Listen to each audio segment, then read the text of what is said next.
Hello and welcome to episode 6 of the Work Well podcast. If you haven't already, check out our website, workwellpodcast.com, where you can access show notes for each episode and discover fantastic bonus content.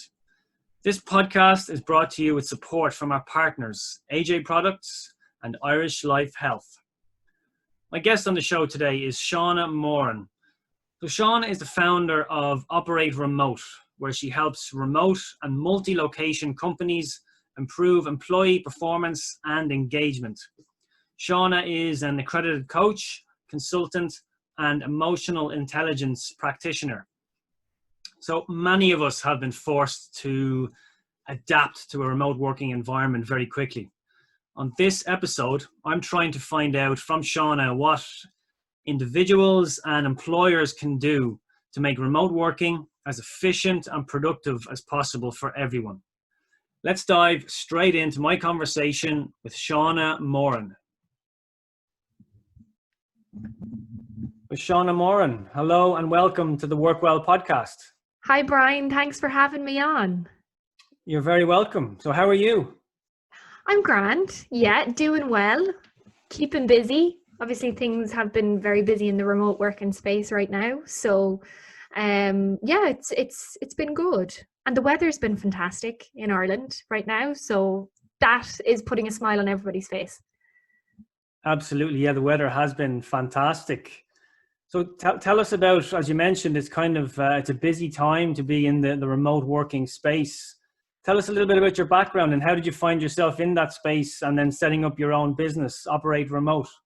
Yeah, I started working remotely, managing teams remotely over 7 years ago, when it was, it wasn't as common, I suppose. But I worked for a variety of technology and SaaS companies, which, it made sense to have remote teams because they did a lot of international expansion. So it made sense to have people based all over the world in their markets. So I worked remotely, loved it, didn't have to commute on a personal level, had all of the benefits, and really enjoyed it. But I had to learn some hard lessons along the way, especially when it came to functioning as an organization that has remote workforces and also leading remote teams and doing that in a really effective way. So I was left with a lot of questions, a lot of areas that I wanted to improve on my team and for myself as a leader, which led me back to university, where I studied innovation management, based all of my research and my thesis on remote teams, and did that while I was working. So I was able to actually make changes as I was researching and studying how teams can effectively scale and work together and collaborate and communicate when they are distributed all over the world. So that kind of, I suppose, created the idea for Operate Remote. A lot of people were asking me for help. They were experiencing the same challenges as I was. And that's where it kind of started. So I worked with a couple of companies and business was taken off, and I kind of realized that there was more needed. There was more needed than just me creating strategies and working with teams to create strategies that are remote first. There was an opportunity for leaders to really step into the remote and online space and develop themselves as leaders. And that's where I decided to qualify as an actual executive coach. So I'm an accredited executive coach, award-winning as well. I also got an award last week. I was listed as one of the top coaching businesses in Europe 2020. Amazing. So I focus now on the positive psychology around changing people's mindsets around remote working, getting them to think in new perspectives, and coaching leaders to be effective long into the future as they continue to scale remotely. So that's my focus. It's very holistic because there isn't any one size fits all with the way that we work, and I think a lot of companies have really realized that now, especially as we've been forced to adapt to this new way of working. Like the people within the organization need to be empowered to make better decisions around this. It's not a case of reading the 10 tips online and, you know, your problems are solved. It's really about educating yourself and understanding, you know, how you can bring your strengths and your skills into an online space and do that in a really effective way. Very good. Yeah. And that'll be relevant to a lot of people and organizations listening in, because we have, a lot of us have been forced into this remote working world. And I think a lot of people are calling it remote working. I've heard others refer to it as crisis management. I'm not sure if the terminology matters, but where do you stand on that? I really hope that businesses are having a good experience with this, with remote working. Of course, there are businesses that just have not prepared for this at all, and it's brand new to them. And I'm sure it is a bit of a crisis. But I think there's a couple of ways of looking at where businesses are at. Hopefully, you know, the first step is the chaos stage, and I think a lot of businesses have come out of that stage, or I would hope that they've started accepting it. So that's the second stage of really accepting the way that this is how we're going to work for the foreseeable future. We don't know how long this is going to carry on for. And then I think the final stage is really where businesses are adapting to the new normal. So that's really where they're looking at the opportunities that remote working can present to them, their business, their teams, and their future strategy, how they can capitalize on this opportunity and this way of working to save money in the long term for their business. So for example, I have a client, they're based in Germany. They have a team that were 100% based in the office. And when I first started working with them at the start of the year, they said, we never ever really want to go remote because, you know, we just don't think it's for us. Of course, now they've been forced into remote working. And yesterday we worked on the future strategy for their business, because now they can see that their teams are happier, they're more engaged, because they're working on a flexible schedule that actually suits them. They're empowered to take autonomy in their work. So they're much more motivated and self-motivated. And there's going to obviously be a huge cost saving for them in not having to actually go back to an office. And they're still managing and doing everything as normal, if not better. So I think once businesses are at a stage where it's become the new normal, they can really look at the opportunities that remote working can present to them. Whether they decide to go fully remote or just add more flexibility into the workforce.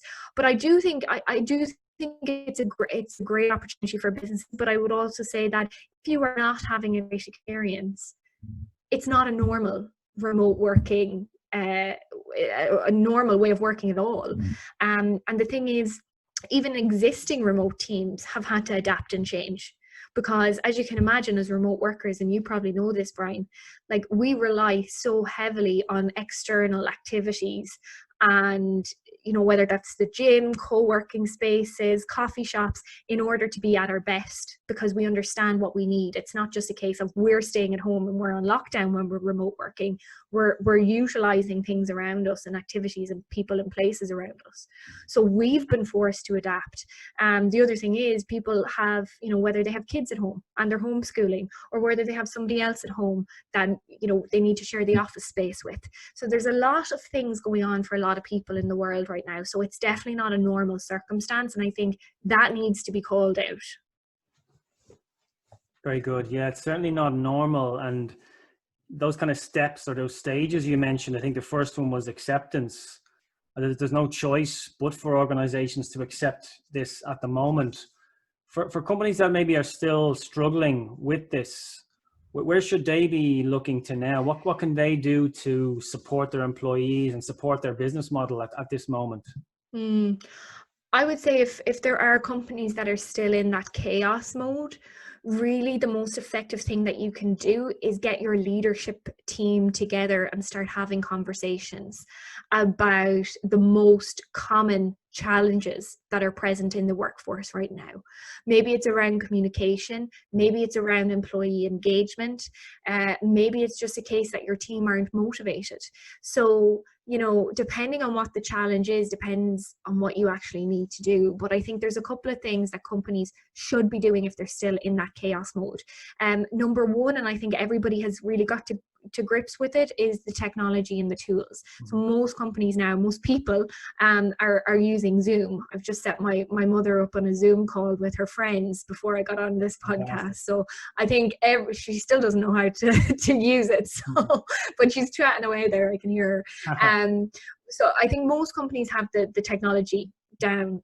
So they're using Zoom, they're using Slack, they're using email, they're communicating effectively. The most important thing they need to do is understand how to use those tools. So it's not a case that you need to be on Zoom calls all day.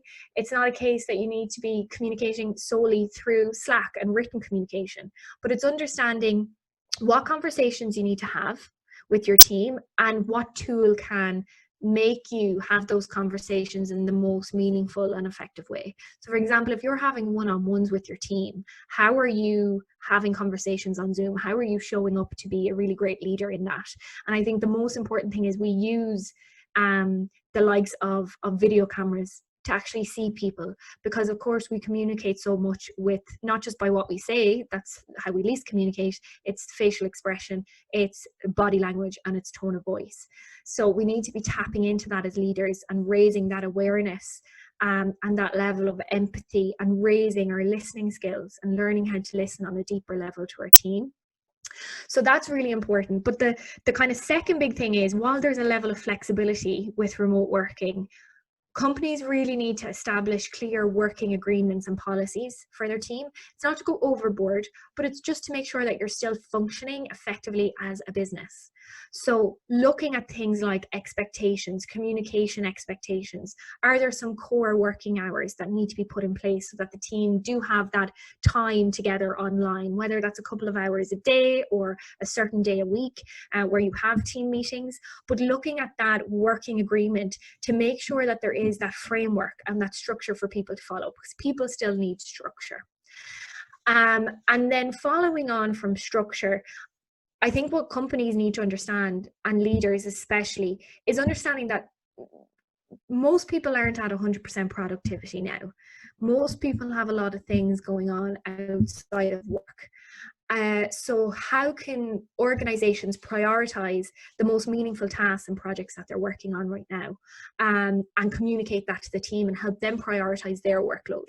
So instead of looking at every single metric that you had, maybe last quarter, maybe that's cut in half right now, and there's only a couple of key projects that as an organization, it will really move the needle. And maybe that's all your team need to focus on. So it's helping people, teams, and employees prioritize what they're working on, prioritizing where they spend their time and their energy. And I think the final point is the question you asked, Brian, how organizations can support their employees. I can sit here and I can list off 100 ways that organizations can support remote employees. But if you're not speaking to the people in your organization and you're not asking them those really powerful questions of, how can we best support you during this time? I know you have a lot going on right now. What is it that you need in order to do your work effectively? What's important to you right now?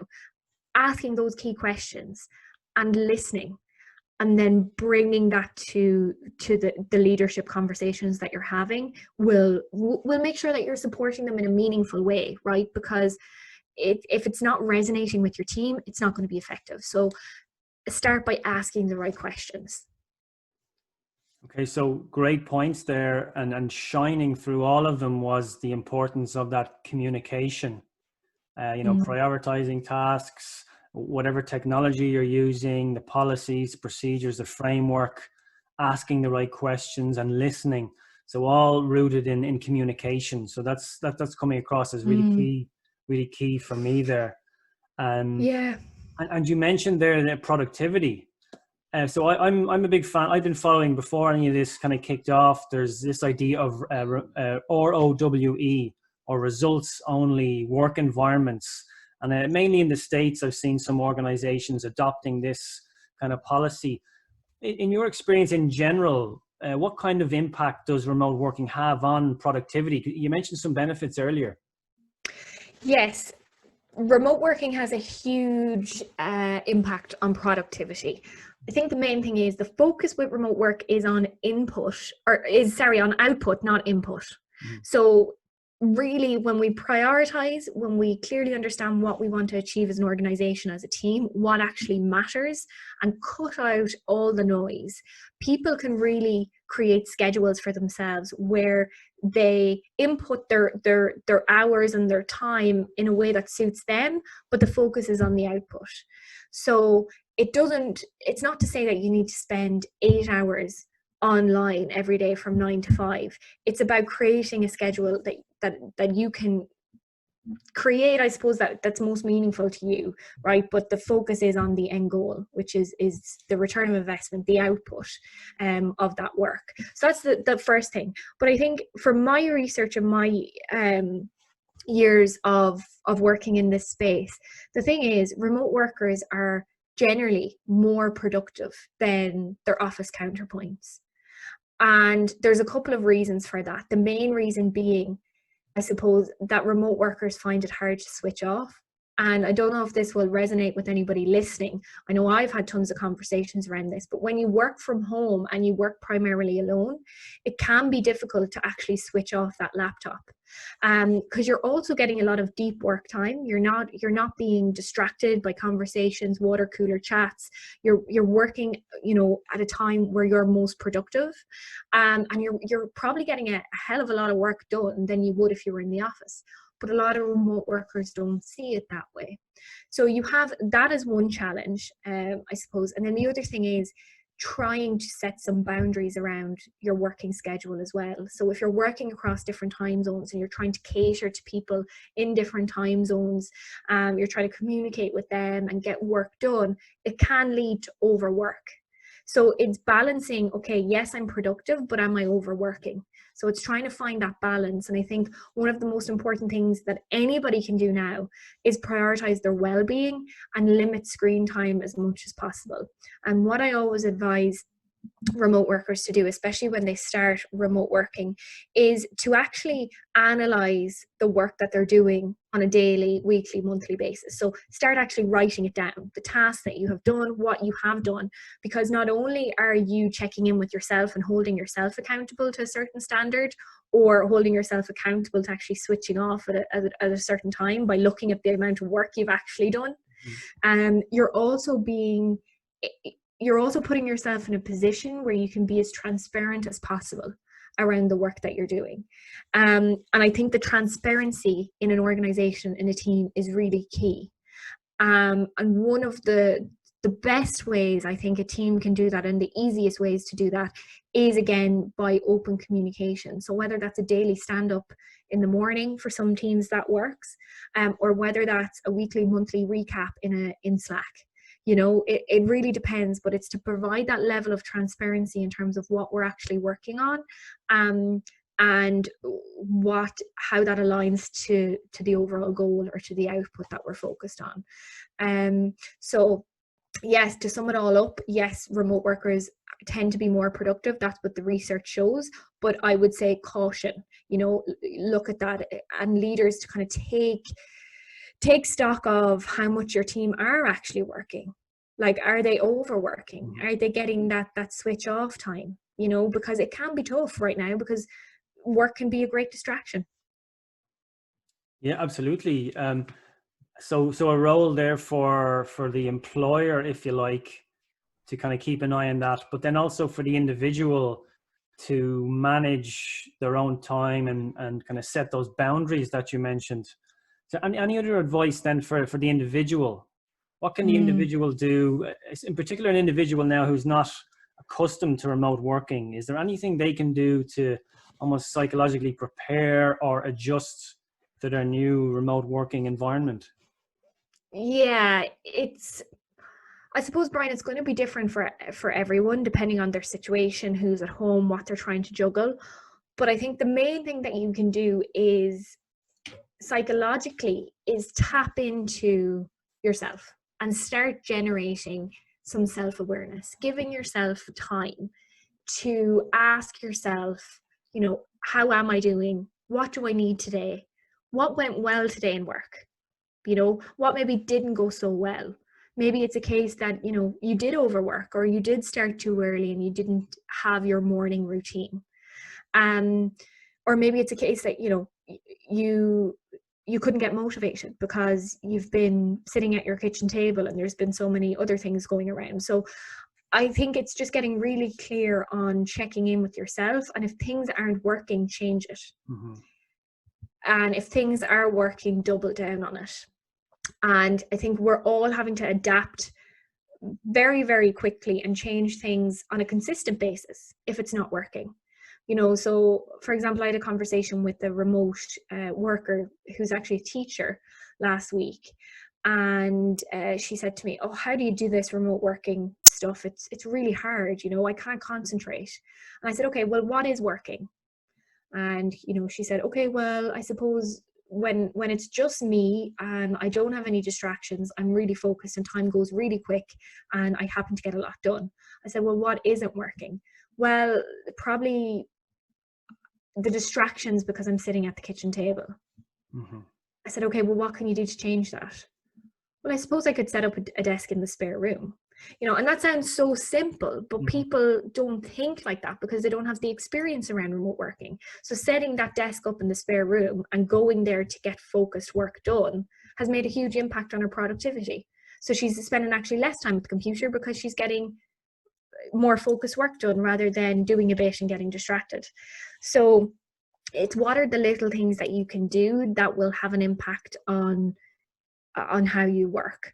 So I think getting really clear on checking in with yourself and taking ownership over what's not working and making relevant changes is really important.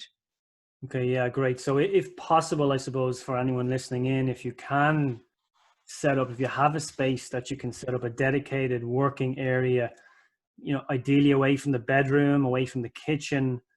We don't probably all don't have that luxury, but if you do, definitely take advantage of that to set up a workspace that you can go to and kind of maybe shut yourself away, get that little bit of quiet time for a bit of deep work.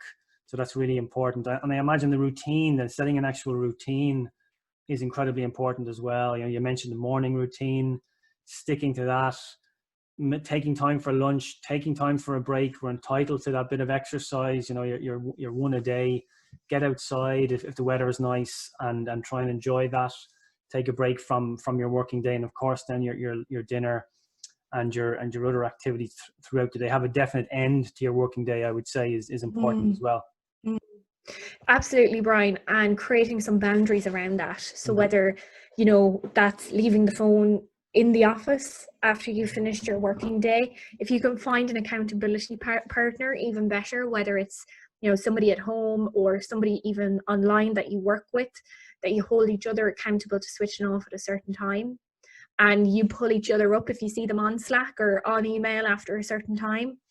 You can start creating that shared accountability as a culture within your team as well, which is really good. Like I've heard of teams that, do yoga together every day online, or, when they go out and they do their exercise, they'll have, they'll come back and take photos of it and post it in Slack. So they're holding each other accountable to well-being and managing themselves better. But I think it's going to look different for everyone. The other thing is to probably, to, I suppose, revisit your routine and not try and translate your office routine or what your routine was into how you're working now, and understanding and giving yourself, I suppose, that little bit of self-kindness that's okay. It's okay to change up your routine. You might not be able to work 8 to 4, 9 to 5 standard hours. It's going to look a little bit different. So figuring that out is really key. But I'll be honest, even my routine over the last couple of weeks has completely changed. And the biggest thing that served me is that self-awareness and saying, okay, this is working, this isn't, I'll change this, I'll leave that. And it's being committed to changing for the better all of the time. Excellent. Yeah, I like that idea of, accountability partner or an accountability team. And I've heard, nice examples of some teams going to a virtual cafe, having a virtual, water cooler almost. The yoga is a good idea as well. Again, it'll depend on the team. That won't be for everybody, but if your team wants to do a virtual yoga session, absolutely go for that. And then sending the photos in of maybe it's your walk or your bit of activity as well. That's a really nice idea. Yeah.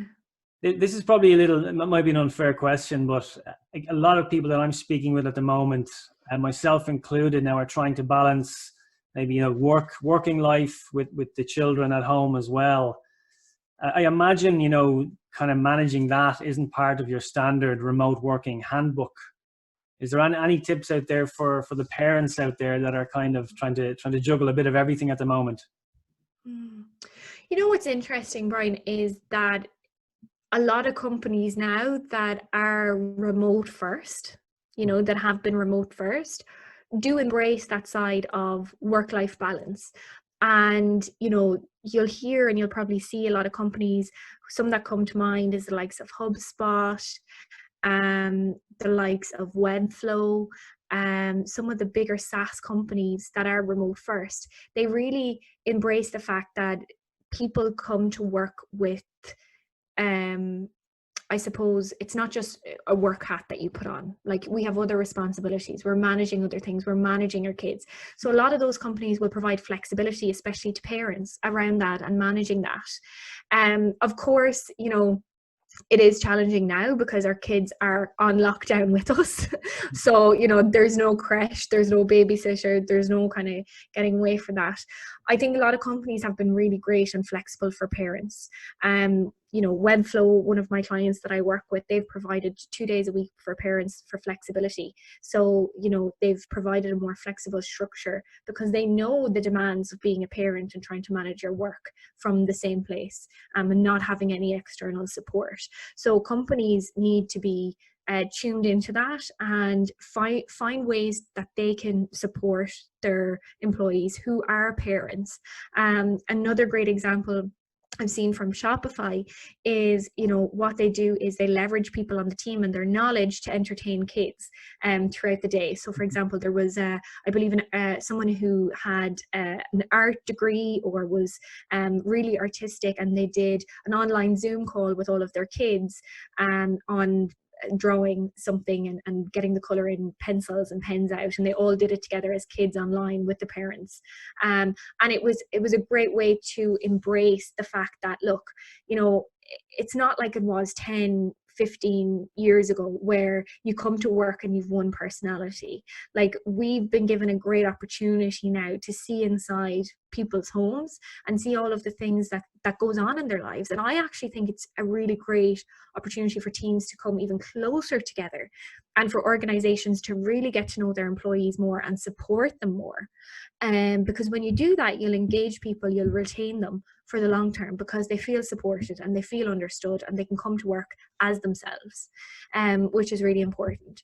But again, for those parents that do have kids at home, I mean, I don't have any kids, so I can't say I'm an expert on this sort of thing. I'm not. I don't have that experience. But what I will say is the same what I said earlier. It's about figuring out the right routine.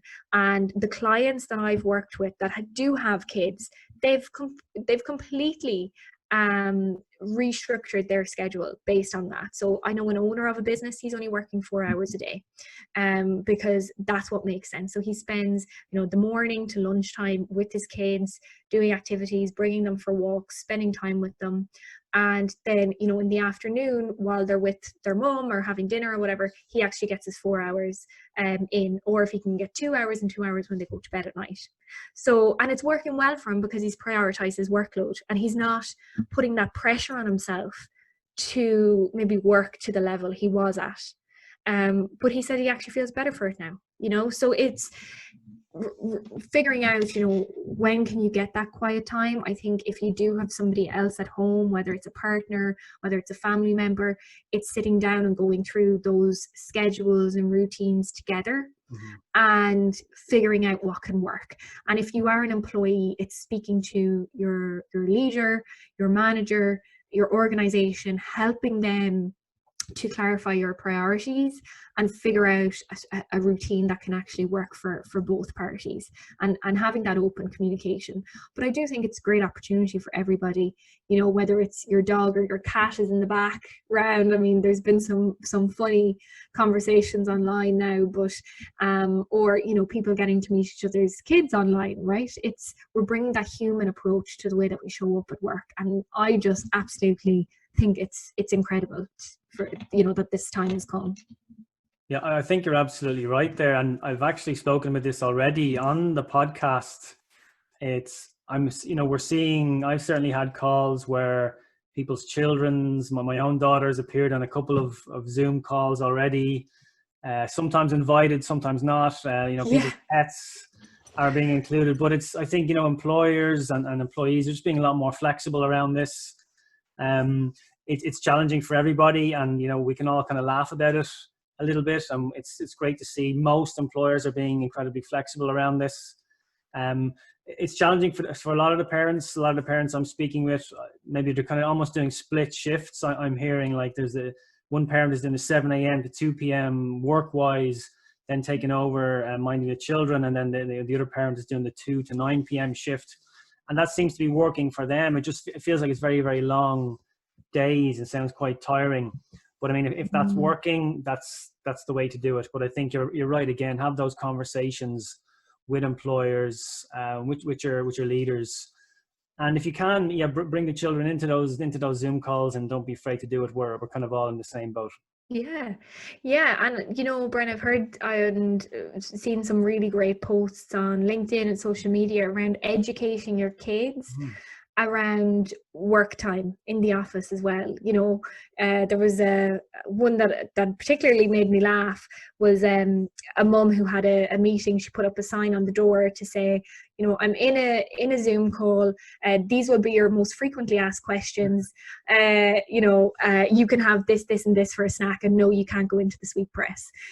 So it was quite funny. But I think educating your kids, if we can at all, around that, yes, this is actually work, and sometimes we have to be a little bit quieter when dad or mom is in the office or in the office space, and helping them understand how people communicate online, because it's probably bizarre for them as well to see it. Absolutely, yeah. So where do we go from here? Before this kind of crisis kicked off, I think there was a trend towards remote working, it would be fair to say. Now we're all pretty much remote working. When we do eventually move back to the workplace slowly over time, where will, in your opinion now, I know I'm asking, to look into the future here, but where will the world of remote working be, do you think, in a year's time, in 2 years' time? Yeah, I really believe that a lot of employees' eyes will be opened, because I think the way that people were living and commuting and on the hamster wheel and getting through traffic and staying away from home and all that goes with that, it's not sustainable. And I think a lot of people will realize that they didn't actually need to be in a certain place at a certain time with certain people in order to do their job effectively. So I think the impact of that from employers there'll be even more of a demand for remote working, flexible working than there ever has been. That's my honest belief. I mean, I've spoken to a lot of people who did have those really long commutes, that were away from home a lot, were away from their kids, were trying to balance that lifestyle. I mean, I've done it for years myself as well, but they've realized the benefits on their health and the benefits for them in terms of their happiness and how much more effective they are because they're working in a schedule and in a way that suits them. And their families are happier. I don't know, you probably have loads of examples as well of how people have, become more healthier because that stress isn't there anymore, and people are working in a way that suits them. So I think that's going to be the impact on individuals and employers. But it's been quite positive, to be honest, Brian, because a lot of companies now have seen the benefits of remote working, and they're kind of saying, you know what, maybe we don't even need an office. This actually can open a lot of doors for us in many different ways, and our employees are happier.